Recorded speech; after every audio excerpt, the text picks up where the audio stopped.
Hello, everyone. My name is Antonio Moya. I am a neurologist in Los Angeles and executive chair for the Council of Young Filipino Americans in Medicine. Thank you, everybody, for joining this weekend to talk about COVID-19 vaccines para sa ating mga pamilya. We have our speakers here, and I'll be introducing all of them to you. Just some housekeeping rules.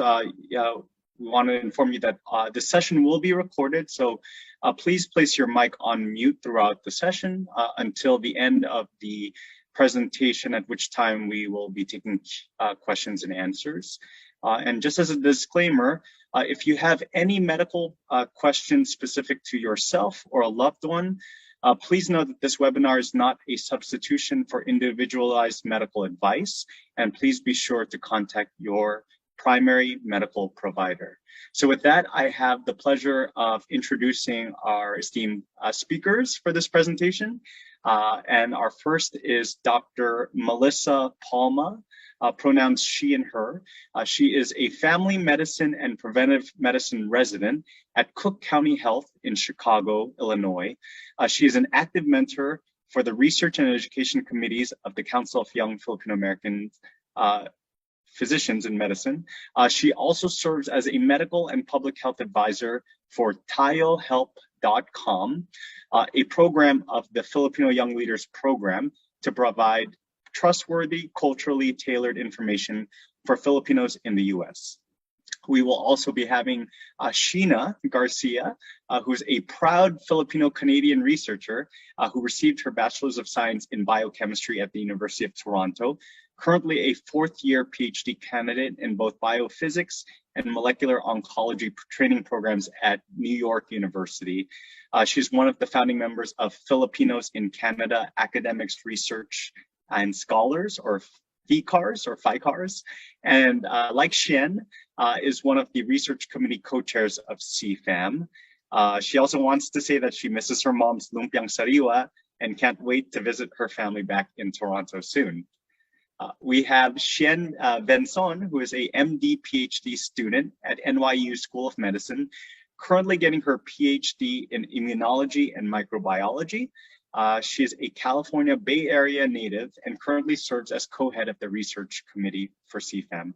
At the end of this webinar, we will have our guests also on the panel. We have Samantha Sumait, who is a first-generation Filipino-American from Chicago, who's passionate about diversity in higher education and the impact of information technology and social media on healthcare. Samantha is currently a neonatal intensive care registered nurse and is also a doctoral family nurse practitioner student at Rush University. We also have Dr. Jocelyn Supan, who is a pediatrician. She finished her residency training at LAC USC and is currently a general pediatrician at CHLA. Her career has been dedicated to caring for the underserved and vulnerable communities of LA County. And last but not least, we have Dr. Homer Abiad, who is a graduate of the University of the Philippines College of Medicine and trained in infectious diseases at the University of Chicago and the University of Illinois at Chicago. He is an infectious disease specialist at Stroger Hospital and an assistant professor at Rush Medical College in Chicago. So with that, we'll be starting our webinar. I'll give it over to Dr. Melissa Palma.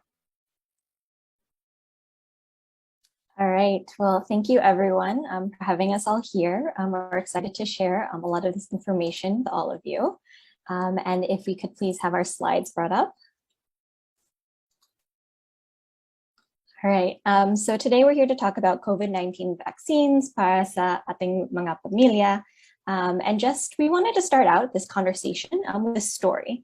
So if we can go to the next slide, I just want to tell you a story about a family that I think we all know very well. So I want you to meet the Gonzaga family. The mom, Marites, she's a Filipino-American ICU nurse.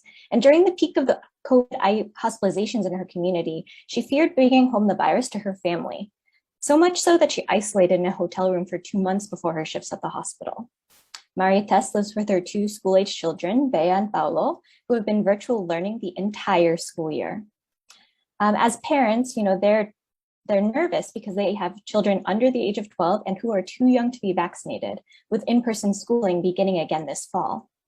Maritas's husband, Josh, he's a middle school teacher who has struggled to care for both his children as well as Lolo and Lola, who all live together in one home.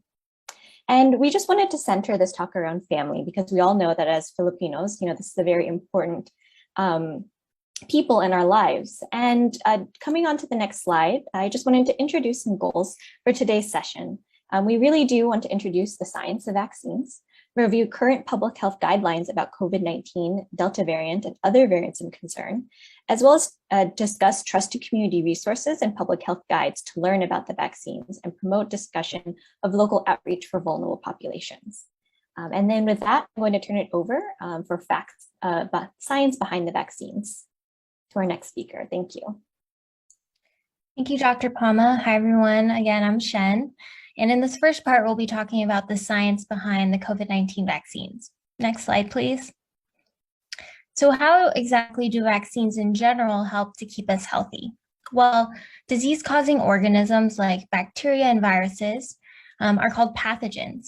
And our body has many physical barriers like our skin and mucus that help to keep these pathogens from getting into our bodies in the first place. But many pathogens are very skilled and they've evolved ways to evade these physical barriers and infect us. And in those cases of infection, our body has very sophisticated mechanisms, specifically our immune cells, that have evolved ways to detect these pathogens and destroy and clear them before they can cause even more disease or even death. Next slide, please.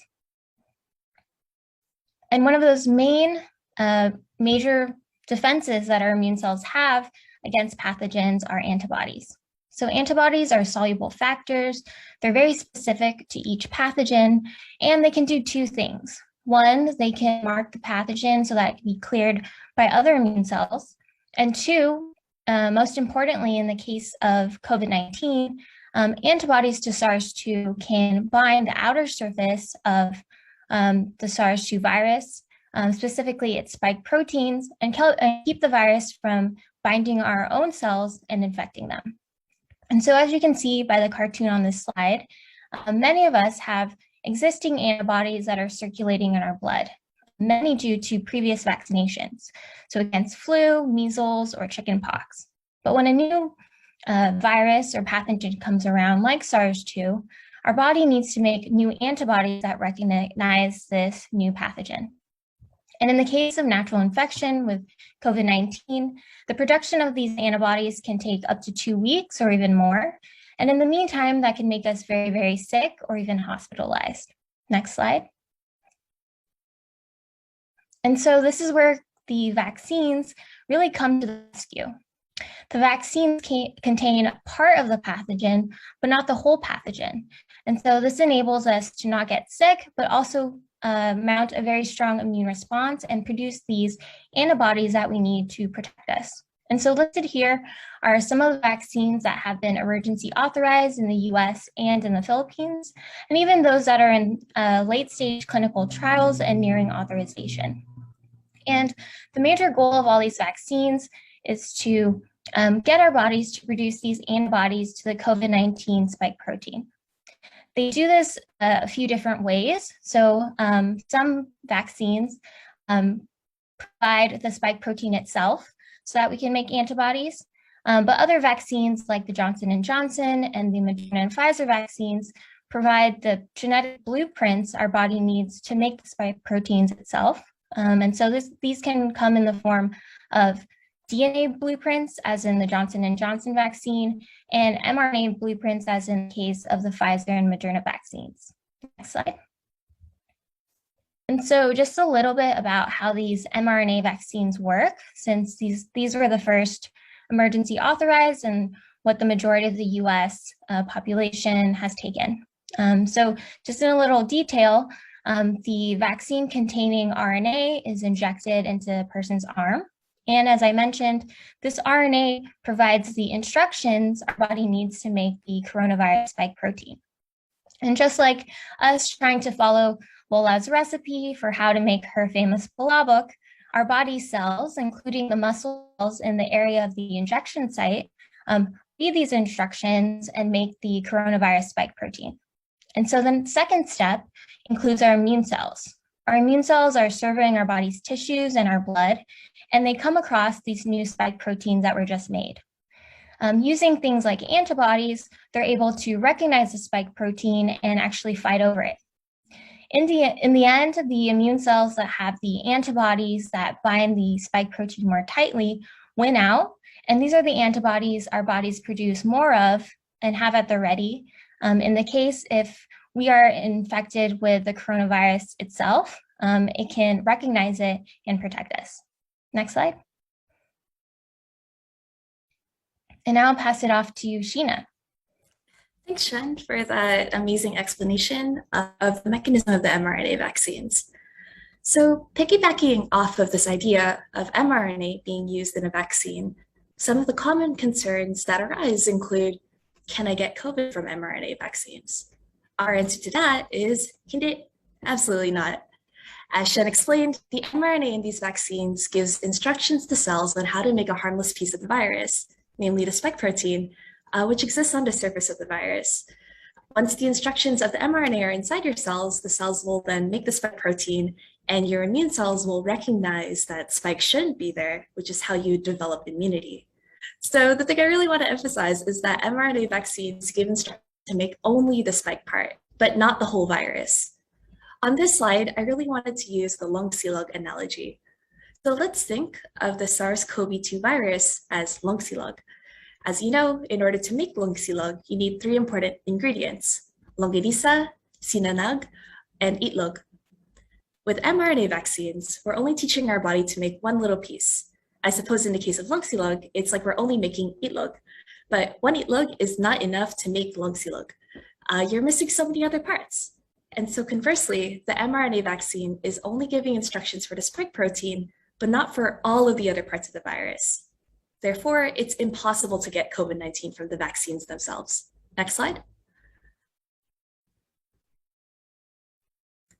So moving on, I wanted to address the novel COVID-19 variants that are coming out and what their impacts on vaccine efficacy could be.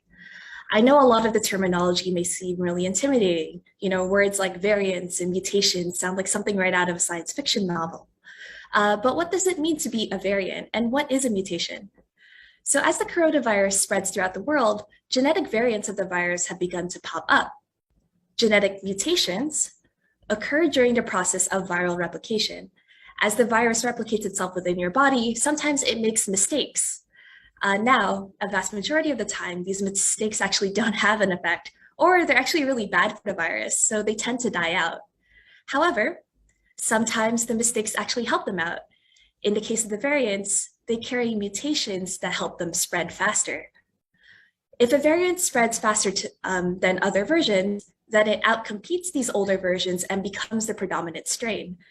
This effect can actually be seen on this bar graph, where over time, the Delta variant became the predominant strain in the US. So you can see that like in the first column, back in April, the Alpha variant used to be the predominant strain, but over time, the darker orange representing the Delta variant started to be encompass a majority of the cases.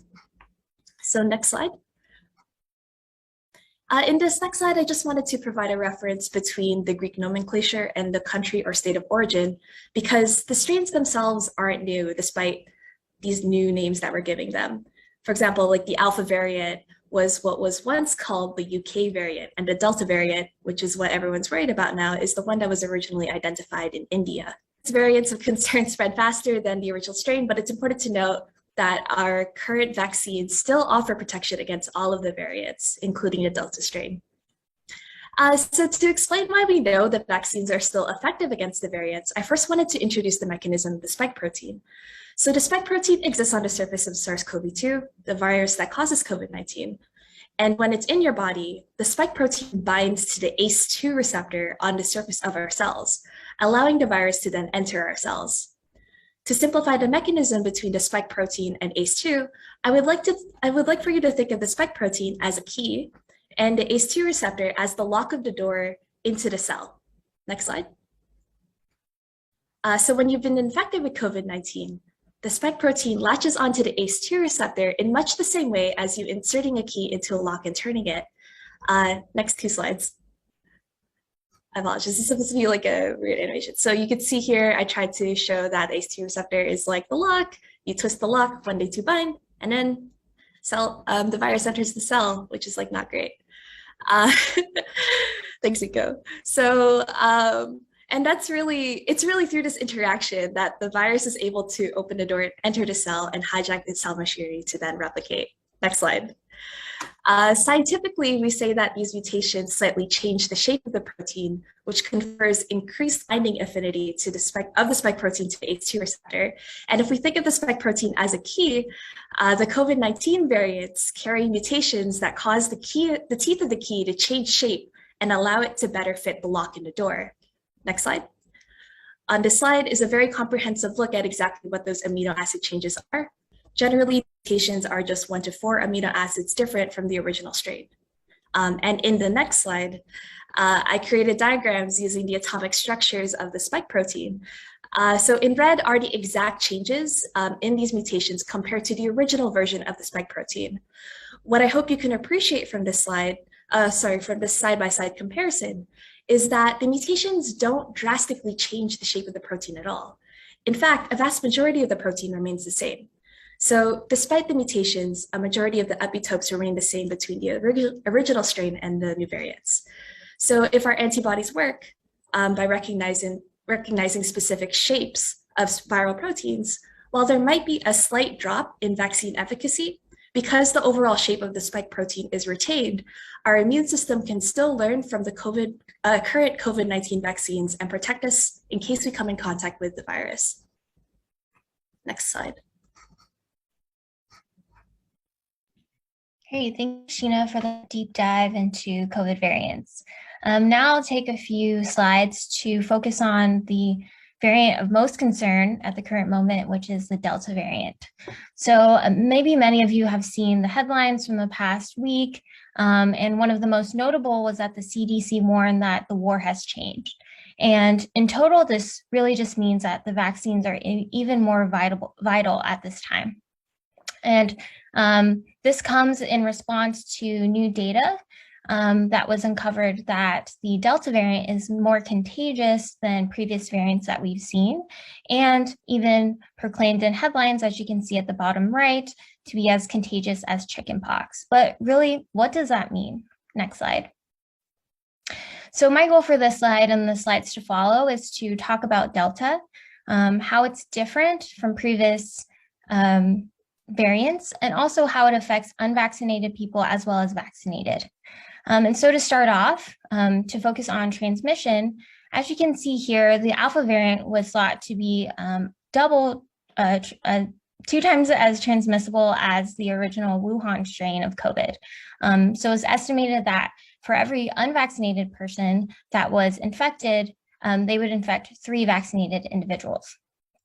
At the time of the Alpha variant, around February, there was great promise in the vaccines that were just beginning to roll out, because it was found that vaccinated individuals very rarely spread COVID to other people, as well as they had very low levels or viral load, meaning the amount of viral particles they carried in their nose and throat. And so we're less likely to spread the virus, even if they did become infected through coughing or even just talking. And so these data was actually what prompted the CDC to reverse the mask mandates and recommendations for those who are vaccinated. Next slide. But as you know, many of this has changed just in the past couple weeks. And the bottom line here is that Delta spreads as fast or even faster as juicy chismis in your WhatsApp. So in comparison to the Alpha variant, the Delta variant is thought and estimated to spread in an unvaccinated individual to 7 to 8 people. And just to put that into perspective, the contagiousness of chickenpox is 1 person to 7 people.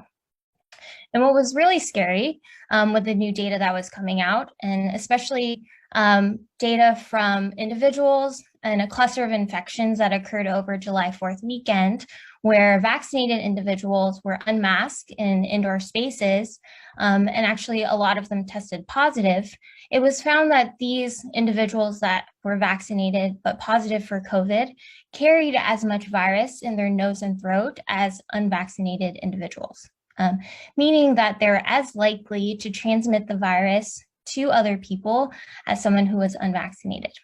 And so this data is what prompted the return of the recommendations for vaccinated individuals to continue to wear masks indoors. But what's one thing to keep in mind is that it's viral replication in the lower airways and also lungs that lead to symptomatic disease. And so even those infected on the July 4th weekend, they showed very mild or no symptoms. In all this, Delta being more transmissible just means that those who are unvaccinated are even greater risk of encountering COVID from those who are vaccinated or unvaccinated at this moment. Next slide.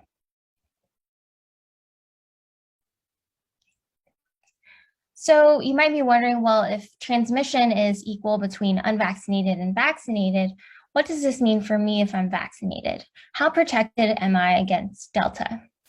Next slide.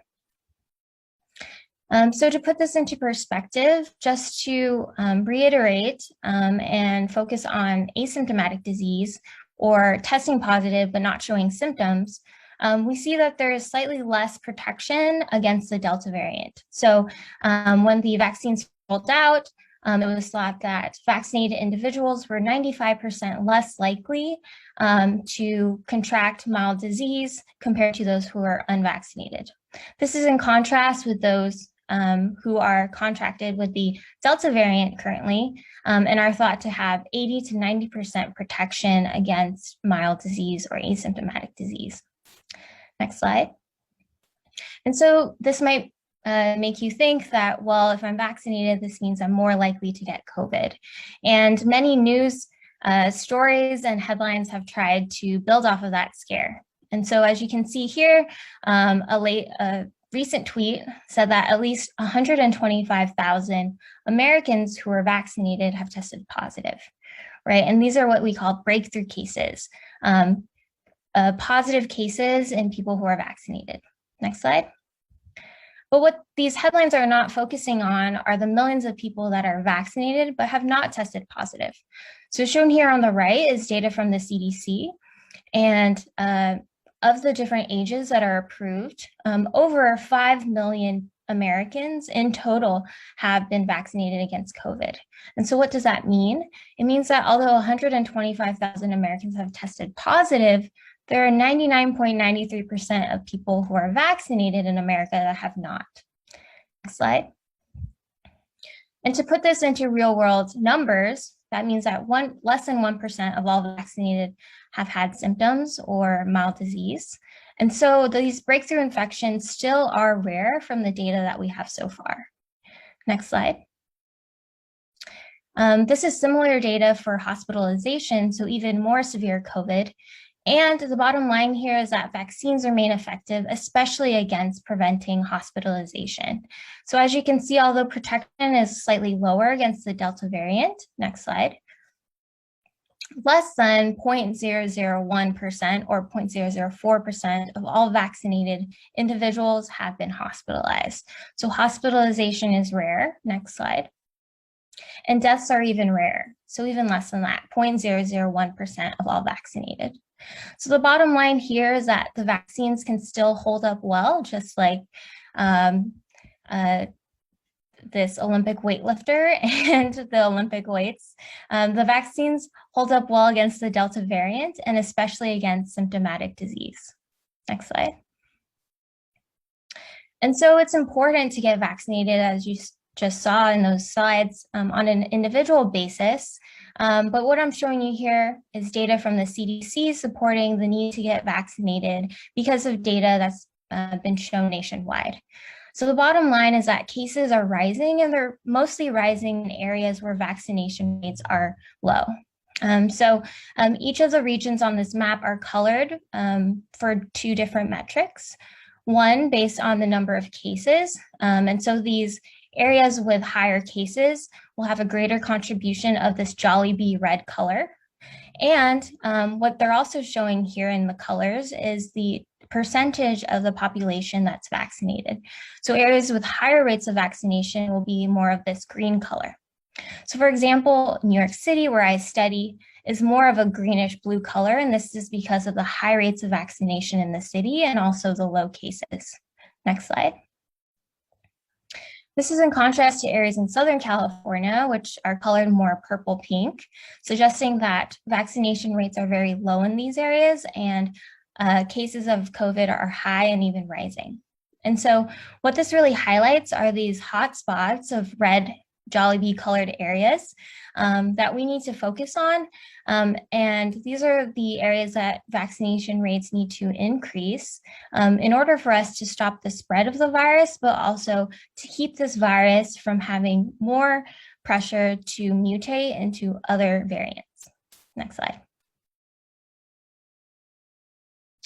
And of these cases of unvaccinated individuals, the most concerning are actually in the young adults. So shown here is just a bar graph where in red, the percentage of total COVID cases are shown for each age group. And this is juxtaposed against the gray bars showing the percentage of those age groups in the US population.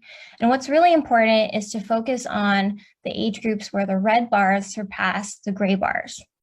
This means that the cases of COVID for that age group are overrepresented based on their representation in the US population. So as you can see, this disparity between the red and the gray bars is most striking for the 16 to 17 age group. This might be due to a number of different factors, one of them being that the vaccines were authorized for this group a little bit later than the older groups. But it's also been anecdotally noted that these groups think that they have less of a chance of getting severe COVID and are maybe putting off vaccinations. And a story by the New York Times in the past week has highlighted many ER physicians noting that many young adults are being seen in their hospitals, and they're not only sicker than they were this time last year, but also more quickly deteriorating. So what this really highlights the need to combat this Delta variant because it seems to be more virulent across all age groups and non-discriminatory. This is also why us at CFAM are embarking on this social media campaign to reach these younger individuals and try to encourage them to get vaccinated. Next slide. Thanks, Shen, for that. So now I know there's been a lot of news lately about the recent changes in the CDC guidelines and the updated mask recommendations. If you have not heard, these changes are due to an outbreak of COVID in a small town in Massachusetts. So according to the CDC report, in July 2021, 469 COVID cases were associated with summer gatherings in Provincetown, Massachusetts. This was surprising, considering that 69% of the town had already been fully vaccinated. What was quite notable was that about 3/4 of the COVID cases were in fully vaccinated people, and the Delta variant also accounted for 90% of the cases. And within the fully vaccinated people who caught COVID, 79% were symptomatic, 4 were hospitalized, and fortunately there were no deaths. Next slide. So what does this mean? Does it mean that the vaccines don't work? Absolutely not. It's important to recognize that vaccines, much like masks, social distancing, or washing your hands, is not a cure to the coronavirus, but another very essential measure against the virus itself. Vaccines boost our immunity against COVID, but they don't make us invincible. An analogy I've seen lately that I've really liked is a comparison between vaccines and seatbelts. Next slide. So when you're in a car, it's important to wear your seatbelt, but if, God forbid, you get into a car accident, there's still a chance that you can get hurt, regardless of whether or not you've had your seatbelt on. Does this mean that seatbelts don't work? Should we all just stop wearing seatbelts? No, of course not. They are still an important safety measure and have been shown that, if you do get into an accident, you're far less likely to be severely injured versus passengers not wearing seatbelts. Next slide. Sorry, next slide again. And just like that, vaccines do the exact same thing. If you get vaccinated, it doesn't 100% prevent you from catching COVID, but if you do get sick, you're far less likely to get a severe illness versus those who are unvaccinated. Vaccines work. Next slide.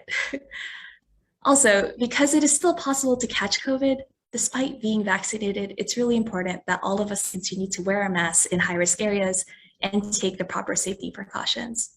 Next slide. With that being said, like, I totally get it. All of these new changes can be super confusing. I've heard from a lot of my friends who aren't in the field that, this inconsistent messaging from political and scientific leadership and all these frequent changes have cast a lot of doubt in the integrity and legitimacy of the scientific method.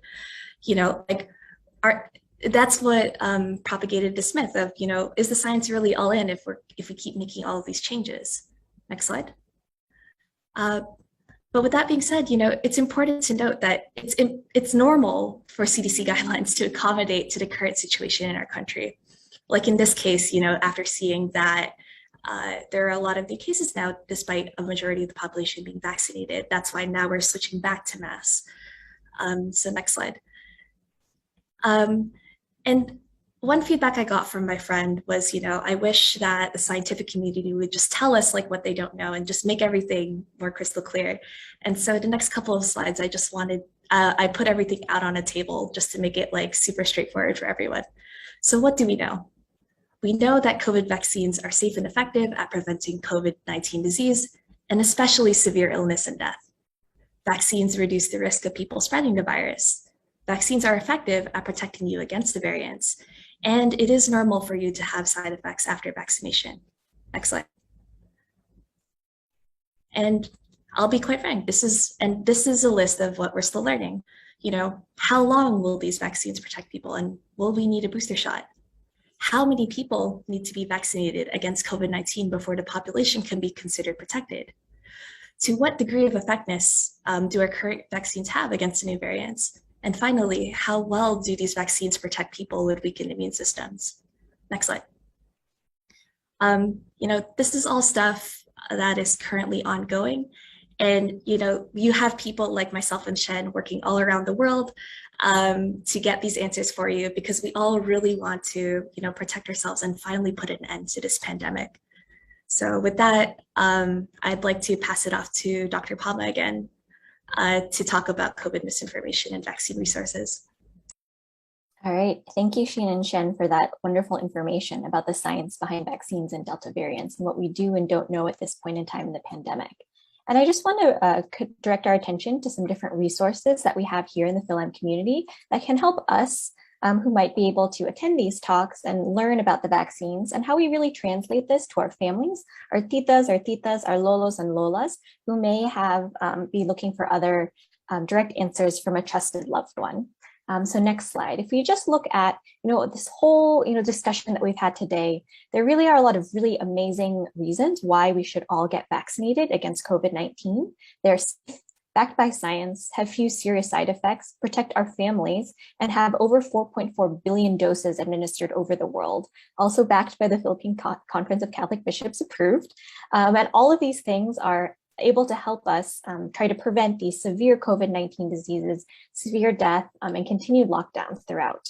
But on the next slide, I want to show kind of like a bit of a danger of things that can happen when we're all trying to get all this new information all the time. And one of these is figuring out where are our trusted resources and where do we have disinformation.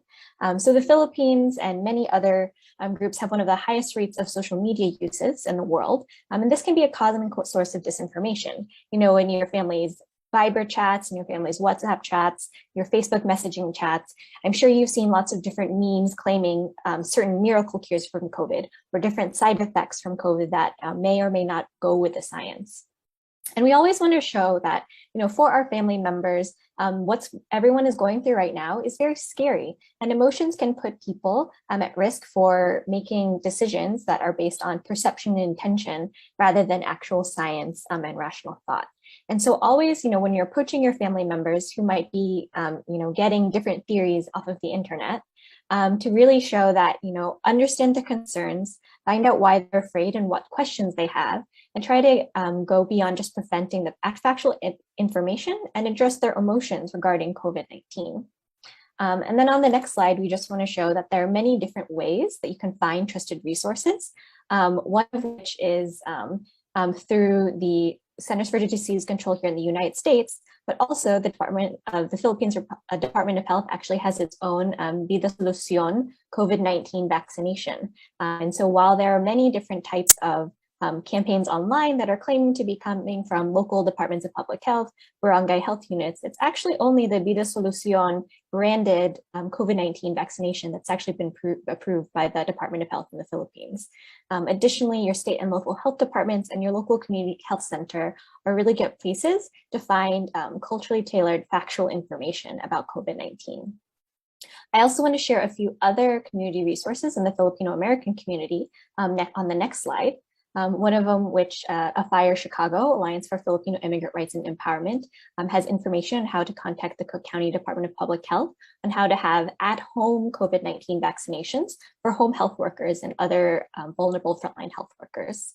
The Kalusugan Coalition in New York and New Jersey has put together a COVID-19 Tagalog language resource kit, as well as the Mabuhay Health Center in San Francisco has many different Filipino language, vaccination, COVID-19 information and vital resources available in Tagalog and English on their website. Again, moving on to the next slide, Filipinos aren't just in the two coasts, they're everywhere in between. Another group to think about is our own group with the Filipino Young Leaders Program and tayohelp.com, as well as a really great group based out of Texas, the Texas Philippines for Public Health Resources that have a lot of really great Instagram videos and infographics about how to keep safe. This one particularly about how to wear a double mask to protect yourself against COVID-19 variants. And lastly, but not least, the Philippines AO Community Health Association also has a podcast series in which they call upon health experts like Dr. Inez Ponce and Dr. Carlos Oronce from UCLA and other places all across the United States to talk about their podcast or Philippines sharing stories together. So I encourage you to reach out and look at all of these different resources when you're trying to educate yourself as well and your family members about COVID-19 vaccines. And on the next slide, one of the other partners for this webinar is the We Can Do This campaign through the Department of Health and Human Resources, particularly vaccines.gov. And if you look on the next slide, it shows you a really great tool to help you sign up for COVID-19 vaccines. So for example, if you just search vaccines.gov, if you text your zip code to 438829, or if you call the number 232-0233, those are all ways that you can find, search by your zip code, find a provider in your area, as well as book an appointment. So for example, I put in my address and they sent me a text message. Within 30 seconds, I was able to get a response from this resource through We Can Do This and vaccines.gov. They also offer the availability for childcare if you're unable, or as well as transportation. So you don't have to call the tito who has a family jeeply. You can actually get transportation to your vaccine appointment. And on the next slide, it's just an example of the website. So for where I live in Chicago, Illinois, within 5 miles of zip code 60630, or the location of the Jollibee in Chicago, Illinois, more than 50 vaccine providers are there to be able to help you protect your family and protect your loved ones against these Delta and other variants of concern of COVID-19. And again, on the next slide, I just want to highlight how important this is for our community. As we all know, the Filipino community has been hit very hard by COVID-19. Despite making up only 1 in 25 nurses in the United States, 1 in 4 US nurse deaths from COVID-19 have been of Filipino Americans. And just on the next slide, we highlight the fact that data disaggregation is one of the main tools we have to really dig out health disparities within communities of color. Specifically compared to other nurses of color, despite being a small proportion of nurses in the US, this ongoing study by National Nurses United has really highlighted the need for our communities to be vaccinated and to be able to reach out. And tying into that on the next slide, we are helping lead, both Sheena, Shen, Samantha, many others on this call and myself are leading a vaccine survey to learn more about the Filipino community as well as barriers to getting vaccines. So please feel free to get in contact with us as well in order to help us learn more about our community. And so in sum, on the next slide, we just want to say, we're turning back to the Gonzaga family. After hearing all this amazing information in the webinar today, Marites was able to get vaccinated through her workplace in December as a frontline health worker, while the middle school teacher was relieved when he received his vaccine in February as part of the effort to vaccinate educators. Bea and Paolo, the mga bata, they were unaware at their young ages how relieved their family were to finally have a safe and effective way to protect everyone until the vaccines are available for children under 12. And the whole pamilya was very excited to be together again today to help Lolo celebrate his 68th birthday, a milestone that sadly many people in our community may not reach in the coming years without action and care from each of every one of us working together. And again, on the next slide, just in summary, COVID-19 vaccines are safe, effective, and can protect your family against serious coronavirus infections, including the Delta variants. You can search vaccines.gov, text your zip code to 438-829 to book your COVID vaccine appointment today, and also seeking out trustworthy sources for COVID-19 information from the CDC, your local health department, or PhilM community resources like tayohealth.com. And with that next slide, these are all smiling faces of millions of kababayan who have been vaccinated, including Dr. Moya, I'm sure Dr. Abia, Dr. Suman, everyone who's going to be on our panel today. And with that, maraming salamat po, and we welcome your questions. Thank you so much, Sheena, Shen, and Melissa, Dr. Palma, for this wonderful talk, webinar. So many lessons learned, and we have a lot of folks here who are ready to ask questions. So I don't know if we want to have Samantha, if you want to moderate the questions. Yeah, so thank you again, Sheena, Shen, Dr. Palma, for such a wonderful presentation. I actually wanted to start off this Q&A by asking Dr. Abiyad and Dr. Supan if you guys can kind of give us your overall reactions to the talk and any top advice or recommendations that you can give to everyone listening. So I don't know which one of you wants to go first, but.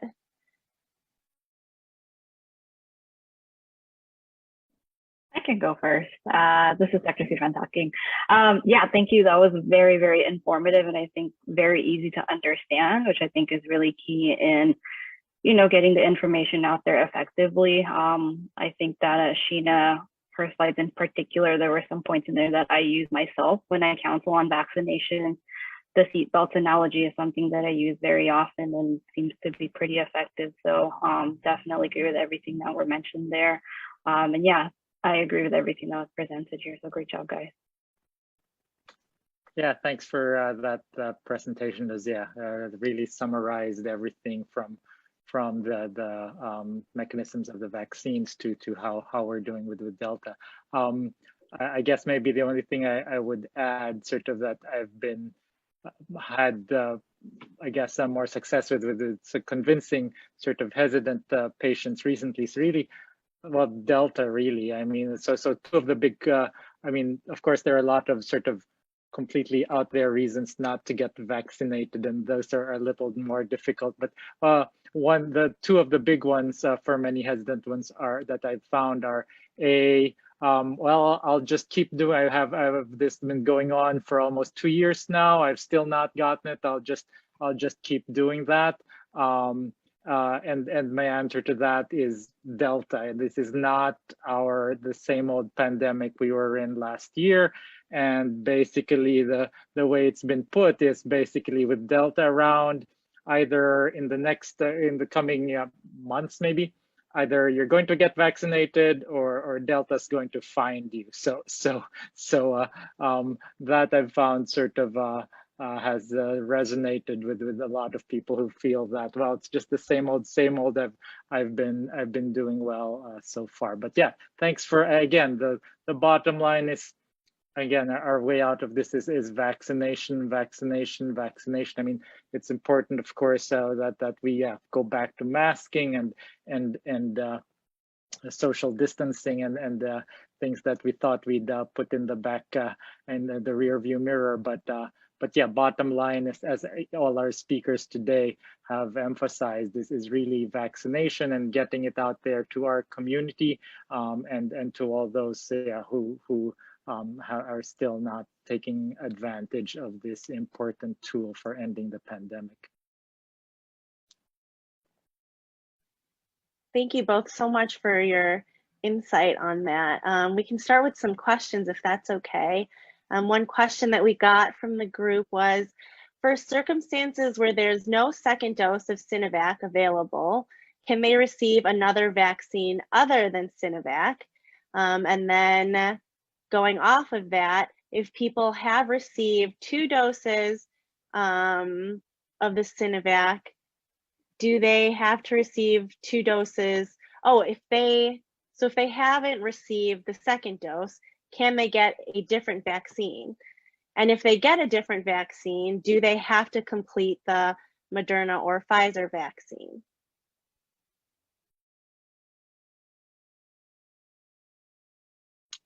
You want to take that? I guess maybe I'll take a stab at it. Again, this is a very common question, especially from our friends and relatives back home, where Sinovac's one of the sort of most frequently used vaccines, but sort of the other, including the mRNA vaccines, are becoming available. There really isn't a whole lot of data for this sort of heterologous vaccination where you mix and match. Really, there is some data from Europe for having the first dose of AstraZeneca Oxford and the second dose of Pfizer, and so in Europe, and I believe in Italy, that sort of they authorize that particular combination.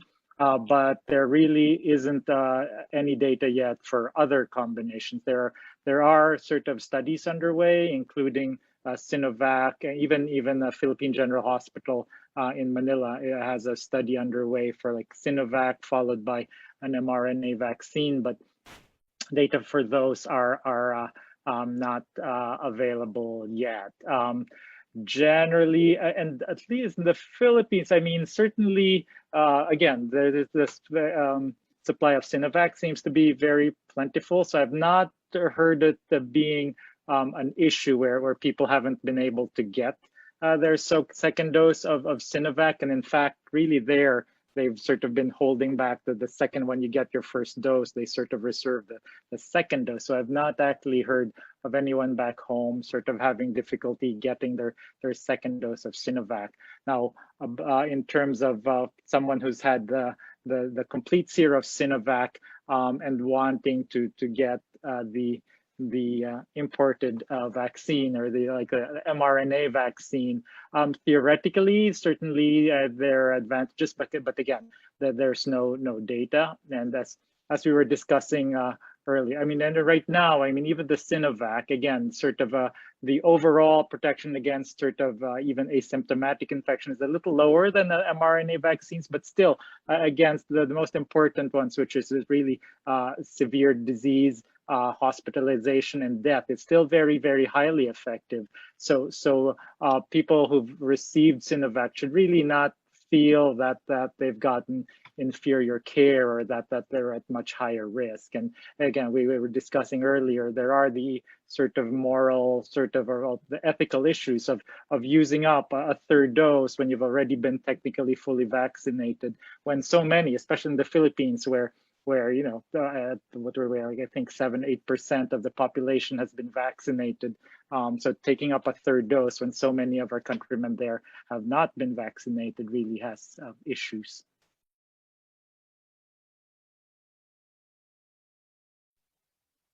Thank you. The next question that we have is, if I am thinking of getting pregnant one day, should I get the vaccine? Or if I am pregnant, when is the best time to get the vaccine? Is it early on during the pregnancy or later? I think I can address at least part of that. I don't really take care of many pregnant women as a pediatrician, but I do take care of a lot of babies. So the American College of Obstetricians and Gynecologists released a statement very early on after the vaccines were released, stating that the vaccines were definitely safe in pregnant and breastfeeding women, and actually it's beneficial to get the vaccine while you're pregnant, or if you've just given birth, like while you're breastfeeding, because it does confer some immunity to your baby. Pregnant women are also at higher risk for complications from COVID, from blood clots from COVID, for getting very severely ill from COVID, and even dying of COVID. So definitely decreases your chance as a pregnant woman of dying of COVID as well. So definitely very safe. Has not been shown to be correlated to any increases in miscarriages, any increases in congenital defects in babies, and COVID you can definitely pass from mother to baby in the delivery room. So that's another thing you can do to prevent that from happening as well. And while that's still rare, definitely can still happen, and especially in light of increasing Delta cases, which are more contagious. Anticipate, women who are not vaccinated can definitely, pass that on to their children as well. So bottom line, very safe, very effective in pregnant women and lactating/breastfeeding women, and very much encouraged to do so. I agree. And the only thing I had to add to that is, no issues about getting it in the first trimester. So the answer to, if you're pregnant, just get it as soon as you can. If you're planning to become pregnant, just get it as soon as you can anyway. Basically, for everyone, it's safe, and the sooner you get it, regardless of your plans of pregnancy down the road, the better. Thank you. The next question we have are, what are the most effective ways to influence those who are not vaccinated to get vaccinated in the Filipino community? And what are some strategies that can be used that have worked best to reach our community?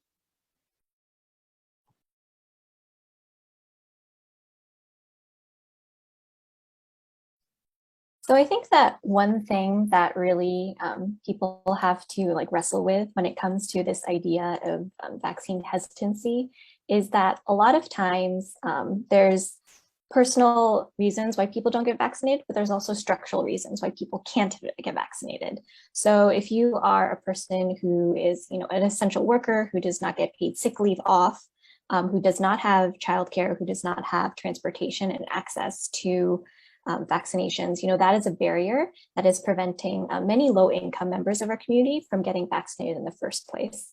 For those people who do have, these lingering questions about hesitancy, a lot of times it's because people aren't hearing a message, from a messenger that they trust or in a way that they understand.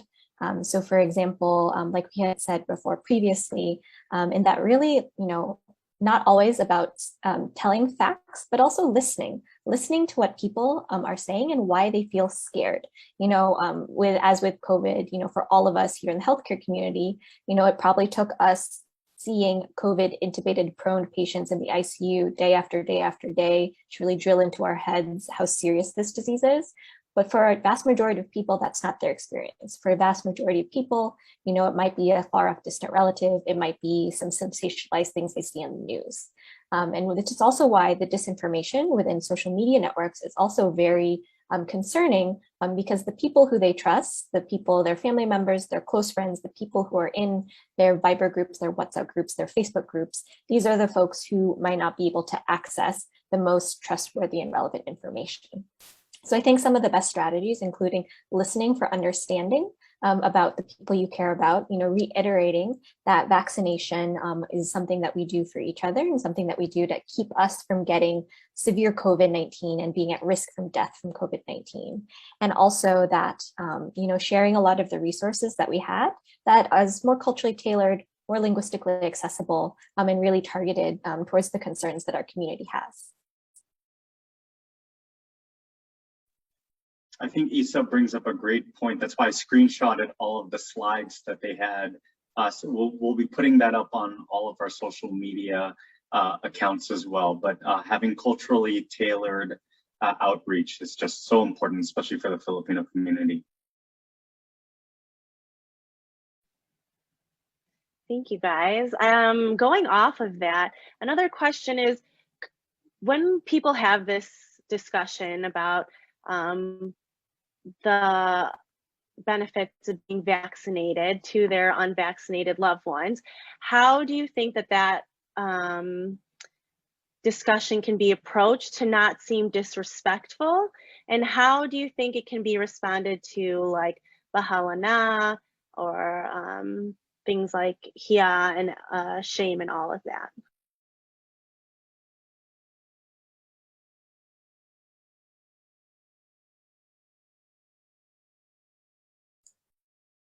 So I think that, one thing that I know Dr. Moya's research touches on this a little bit is the intersection of how Filipino community members interact with each other and how does this affect their health.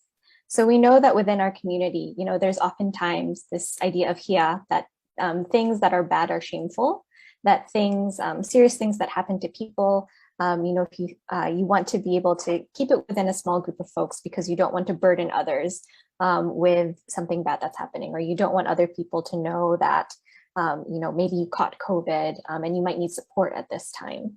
And so currently there really aren't a lot of any studies that I've heard of that kind of look into this connection, other than the one that we're trying to design at this moment. However, for those of us who, within our own family units, say you're the ate and you are able to influence your younger cousins and your younger siblings because you are someone they look up to. But maybe it's harder for you to talk to your lola or to talk to a tita who might think it's disrespectful for you to kind of present things in this way. And so I always try to look at, well, who do they look up to, right?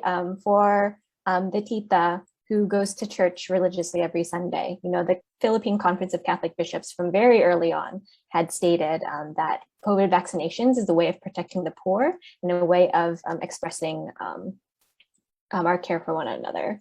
Very early on from the pandemic, there have been other groups of 96% of physicians in the United States, including many members of CFAM and NCAPIP and other Asian American physician groups, have received a COVID-19 vaccine.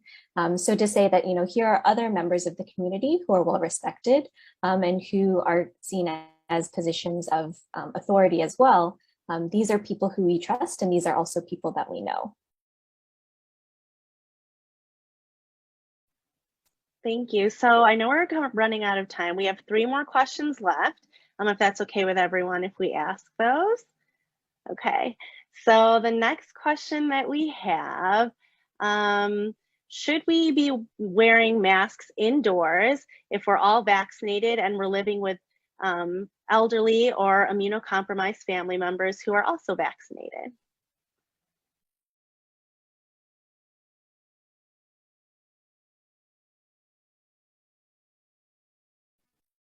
And the question, I presume, is when you're at home then with these family members? Yes. Yeah. And in general, again, the guidance has been if you're vaccinated, if everyone in the household is vaccinated, then obviously masks are not necessary. But again, the Delta sort of is throwing a wrench into all of these. All of this guidance, and we're sort of still sorting out right now what still holds and what doesn't. From everything from how long do we do quarantine, how long do we isolate, all of this is sort of a little up in the air with Delta right now. And certainly if you have high risk or immunocompromised family members at home, it will sort of depend on the risk of the people who are going outside of the home. So certainly, if there are family members who work in a grocery maybe, or in a sort of other settings where they might be indoors with a lot of other people who aren't necessarily wearing masks, then they might, even if they are vaccinated, they might be bringing the Delta virus home, and then in which case the extra precautions might be warranted. So bottom line is we're still figuring out, but I think we need to be extra careful at this point, and always just play safe if there's any risk that we're bringing home, particularly the Delta virus, to our sick or high risk relatives at home.